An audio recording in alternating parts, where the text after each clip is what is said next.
जय Shri Krishna. Shrimad Bhagavad Gita the mind Guru series में question number 9 में मैं प्रीति चिंडक आप सभी का स्वागत करती हूँ। आज का प्रश्न हमसे पूछा है गोवा से केतकी ने। देखते हैं केतकी क्या पूछना चाहती है। केतकी पूछती है कि इनके पति उनके पिताजी के संपत्ति के उत्तराधिकारी है, जो वर्तमान में उनके पति और देवर के बीच है।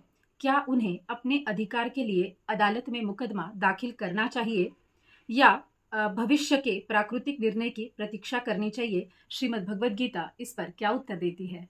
तो केतकी जी, आपके सवाल का श्रीमद् भगवद गीता में क्या उत्तर है, देखते हैं। पहले हम ये बात समझते हैं कि श्रीमद् भगवद गीता में वर्णित जो कुरुक्षेत्र का युद्ध है, उसमें उसका मुख्य उद्देश्य सिर्फ और सिर्फ पांडवों को अधिकार दिलाना नहीं था, क्योंकि युद्ध के पहले भगवान कृष्ण स्वयं दुर्योधन के पास जाकर संधि प्रस्ताव लेकर गए थे। और उन्होंने, जबकि पांडव आधे राज्य के अधिकारी थे, फिर भी उन्होंने सिर्फ 5 गांव की मांग की, और इसीलिए कि शांति बनी रहे और सब कुछ शांतिपूर्वक हो जाए। लेकिन दुर्योधन ने यह जवाब दिया कि हमें बिना युद्ध किए सुई के नोक जितनी भी जमीन हम पांडवों को नहीं देंगे, जबकि यह पूरी तरह से अधर्म माना जाता है। संसार में प्राय 3 चीजों को लेकर युद्ध होता है: भूमि, धन और स्त्री। श्रीमद् भगवद गीता के पहले अध्याय के प्रथम श्लोक में धर्म क्षेत्रे कुरुक्षेत्रे पदों से मनुष्य को यह सीख लेनी चाहिए कि कोई भी काम हो, धर्म को सामने रख कर करना चाहिए। प्रत्येक कार्य सबके हित की दृष्टि से करना चाहिए, ना कि केवल अपने स्वार्थ को प्राथमिकता देने की दृष्टि से। और कर्तव्य और अकर्तव्य के विषय में शास्त्र को सामने रखना चाहिए। कुरुक्षेत्र के युद्ध को लेकर जन समुदाय में काफी गलतफहमी नजर आती है। श्रीमद् भगवद गीता में वर्णित कुरुक्षेत्र का जो युद्ध वर्णन किया गया है, वहां पर सिर्फ पांडवों को उनका अधिकार दिलाना यह उद्देश्य नहीं था, बल्कि भगवान को धर्म की स्थापना करनी थी और अधर्म का विनाश करना था। जबकि भगवान का प्रमुख उद्देश्य ही यही था, और उस वक्त अधर्म और अधर्मी का विनाश करना आवश्यक था, जिसका विधि लिखित भी तय था। अर्जुन केवल माध्यम थे, क्योंकि अधर्म का विनाश करने हेतु ही भगवान अवतरित होते हैं। यह बात अर्जुन के वश की नहीं थी।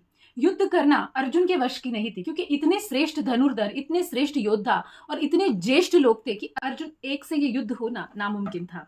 लेकिन अर्जुन के मन में इस युद्ध को लेकर कोई भी निजी स्वार्थ नहीं था। मतलब अर्जुन के मन में इस युद्ध के लिए अपने लिए कुछ चाहिए नहीं था।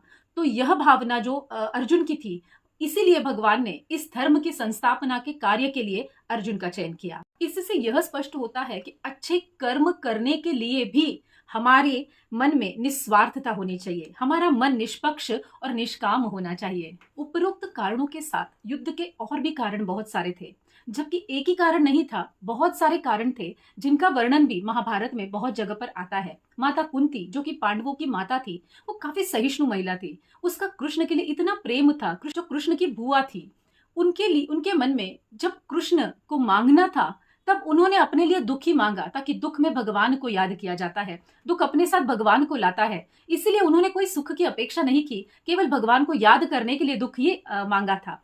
अगर इतनी सहिष्णु और इतने अच्छे कर्म वाली अगर ये महिला युद्ध करने की आज्ञा अपने पुत्र पांडवों को देती है, तो इसके पीछे उनके कारण भी थे। माता कुंती के मन में 2 बातों को लेकर बड़ा दुख था, और इन्हीं 2 कारणों की वजह से उन्होंने पांडवों को युद्ध करने की आज्ञा दी थी। पहला, उनके मन में था कि कौरव पांडव दोनों भाई थे, आपस में लड़ते मरते चाहे जो करते, लेकिन कुलवधु द्रौपदी को भरी सभा में निर्वस्त्र करने का प्रयास कर कर उसे अपमानित करना, यह कहाँ का न्याय है। दूसरी बात, भगवान श्री कृष्ण पांडवों की ओर से कौरवों के पास संधि प्रस्ताव लेकर गए थे, तब वहां पर मौजूद दुर्योधन, कर्ण, शकुनी, दुशासन आदि ने कृष्ण को बंदी बना लिया। यह बात भी कुंती को बड़ी तकलीफ देकर गई, और इन 2 वजह से उन्होंने सोचा कि यह अधर्मी है। कुंती भावविवश हो गई, और उन्होंने यह सोचा कि यह दोष है, ये दोषी है, ये पापी है, इनका विनाश करना ही चाहिए, और इनके पाप नहीं करेंगे तो बढ़ते ही जाएंगे, जिससे बहुत नुकसान होगा। इन्हीं 2 कारणों से कुंती माता ने युद्ध की आज्ञा दी थी। इसके साथ साथ जब कौरव शब्द के अंतर्गत धृतराष्ट्र के पुत्र और पांडवाहा इस शब्द के अंतर्गत पांडुपुत्र, इससे धृतराष्ट्र के मन में कौरव और पांडव इन दोनों को अलग करना था, जबकि थे सभी कौरवी, लेकिन उनके कौरव मतलब धृतराष्ट्र के पुत्र, इसलिए उन्होंने मामकाहा यह शब्द प्रयोग किया। मामका मतलब मेरे, और पांडवाहा मतलब पांडवों के, पंडु राजा के पुत्र, यानी पांडव और कौरव इनको अलग करना चाहा। इसका मतलब इनके मन में ही यही था, और इसी की वजह से इन्होंने यह दिखाई देता है कि इनके मन में द्वैधी भाव था।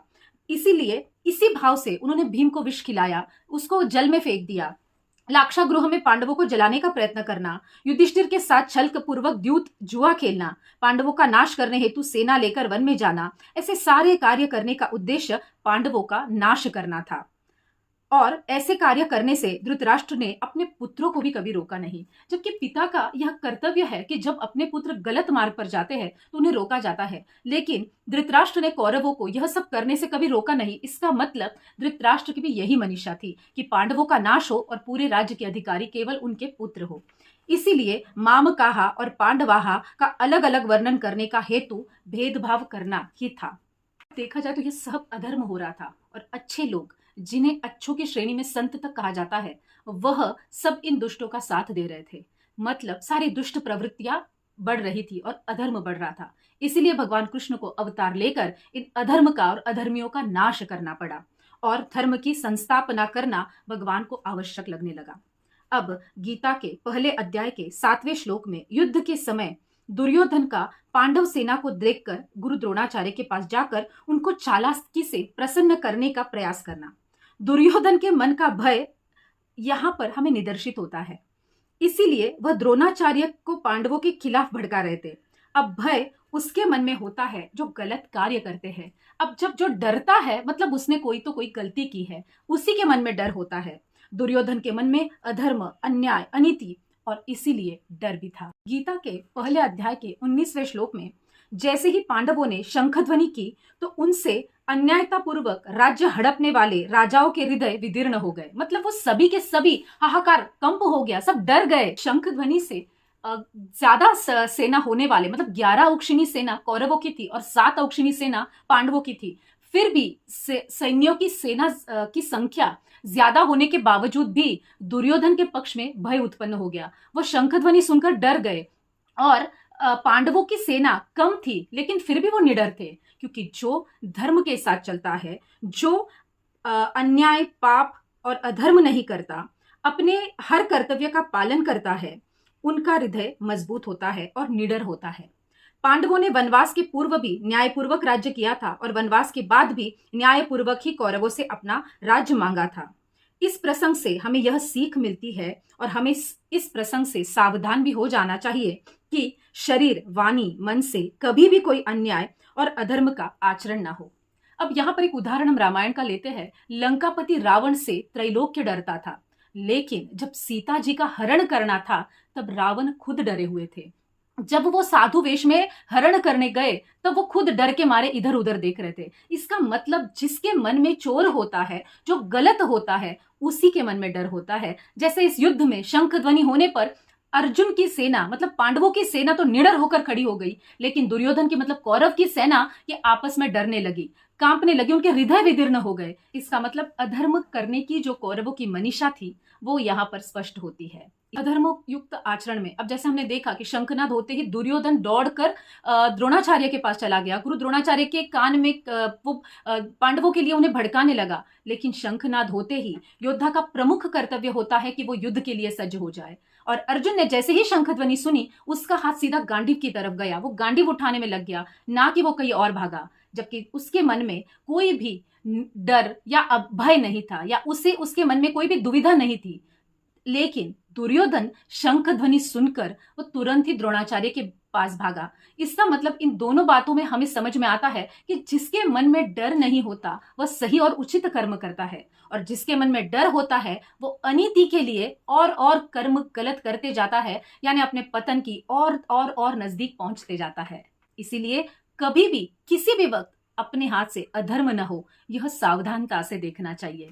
गीता किसी वाद को लेकर नहीं चली है। गीता का संदेश युद्ध करना नहीं है, अपितु सभी जीव मात्रों का कल्याण करना ही है।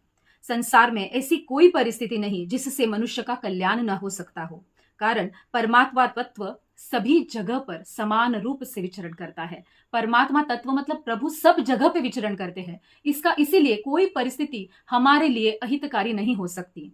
अतः परिस्थिति में सकारात्मकता दृष्टि रखकर उस परिस्थिति का सदुपयोग करना आना चाहिए। जैसे दुख में सुखी होने की अपेक्षा छोड़ देनी चाहिए। जैसे हमें अगर कोई तकलीफ हो तो हमें हमेशा लगता है ये तकलीफ चली जाए, और उस प्रयास में हम इस दुख में और ज्यादा दुखी होते हैं।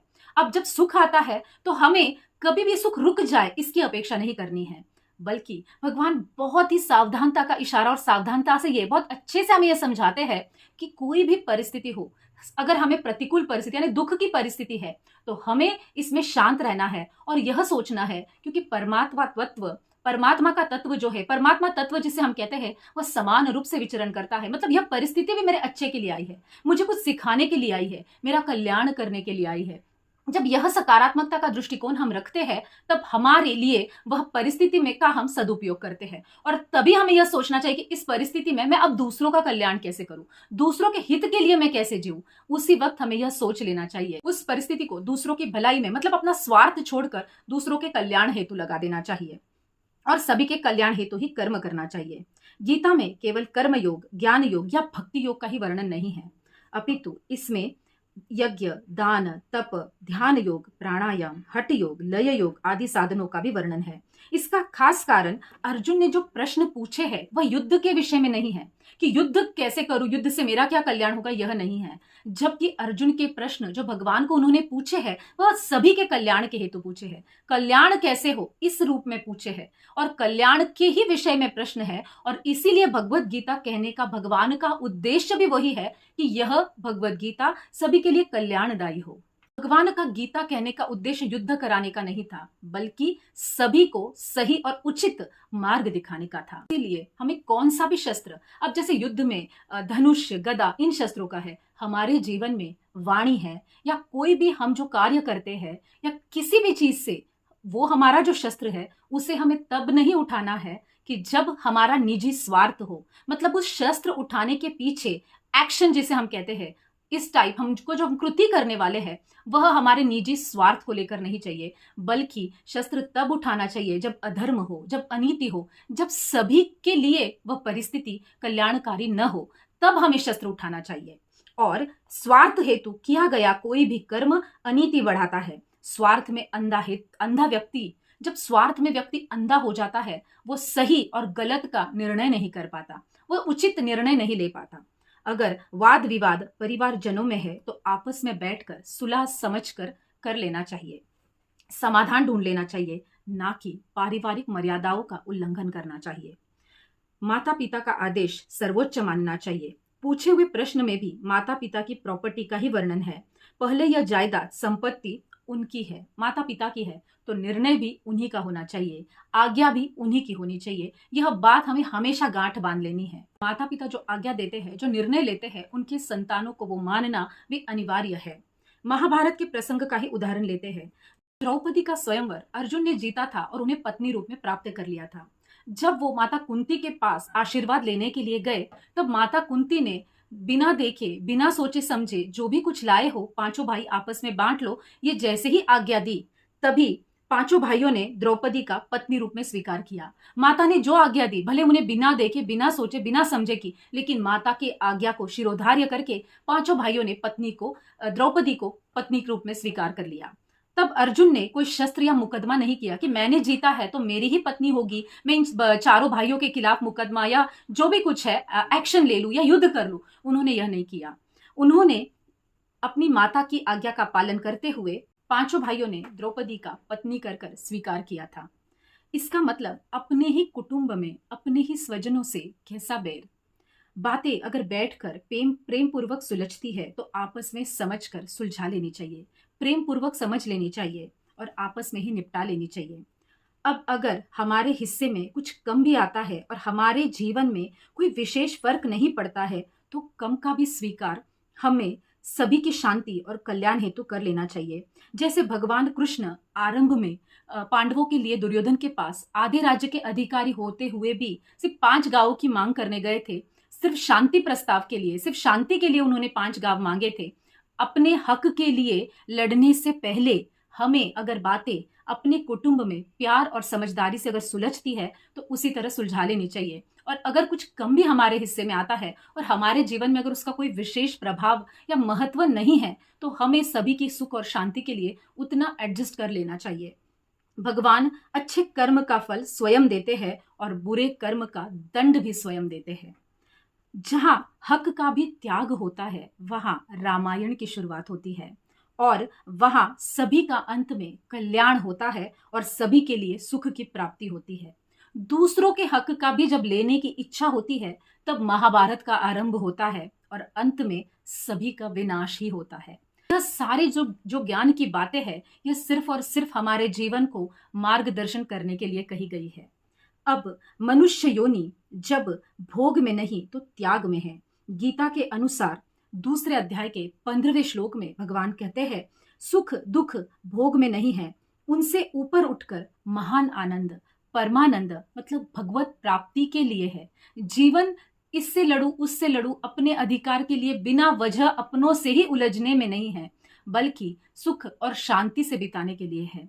और जब भगवान यहाँ पर बहुत सारी चीजें समझाते हैं, भगवत प्राप्ति और शांति यह हेतु होना चाहिए। और जब यह सारी चीजें हमें मिल जाती है तब जीवन में कुछ भी पाना शेष नहीं होता। जीवन का मुख्य उद्देश्य ही यही है कि सुख और आनंद से जीना। बहुत सारी चीजें अगर हम पा ले, हम ले ले, फिर भी अंत में हम यही चाहते हैं कि बस सब शांति से रहे। अब हम सब हो गया है, सब मिल गया है, अब शांति हो। इसका मतलब हमारा मुख्य उद्देश्य शांति पाना है। भगवान यहाँ पर ये नहीं कहते हैं कि अपने हक के लिए ना लड़े, लेकिन हक मांगने की जरूरत कब और क्यों पड़े यह भी देखना जरूरी है। अधर्म हो, जब सभी का विनाश होने की परिस्थिति हो, तब जाके भगवान हमें शस्त्र उठाने को कहते हैं या कोई भी बड़ी एक्शन लेने को कहते हैं। लेकिन अगर परिस्थितियां समझाने से, प्यार से, आनंद से, विशेषता माता पिता के आज्ञा से अगर सुलझती और समझी जाती है, तब तक भगवान कहते हैं युद्ध का आरंभ ना करें। और श्रीमद् भगवद गीता यह भी कहती है कि युद्ध की शुरुआत कभी अपने आप से ना करें, युद्ध अपने से शुरू ना करें, क्योंकि भगवद गीता में हर चीज का ज्ञान दिया हुआ है। लेकिन महाभारत में अगर हम देखते हैं तो युद्ध का जब हम दूसरों के हक का लेना चाहते हैं और बिना वजह से अधर्म और अनीति फैलाते हैं तो विनाश सभी का होता है। इसीलिए भगवान कहते हैं युद्ध करना किसी के भी हित में नहीं है। इसीलिए श्रीमद् भगवद गीता का भी प्रमुख उद्देश्य जीवन में कल्याण लाने का है, संपूर्ण जीव मात्रों का कल्याण करने का है, ना कि युद्ध करवाने का है। तो श्रीमद् भगवद गीता हमेशा सही और उचित मार्ग दिखाती है। हमें अच्छी तरह से भगवद गीता समझ कर लेनी है और फिर अपने जीवन में उसका अनुकरण करना है। केतकी जी, आपको आपके सवाल का जवाब मिल गया होगा। धन्यवाद।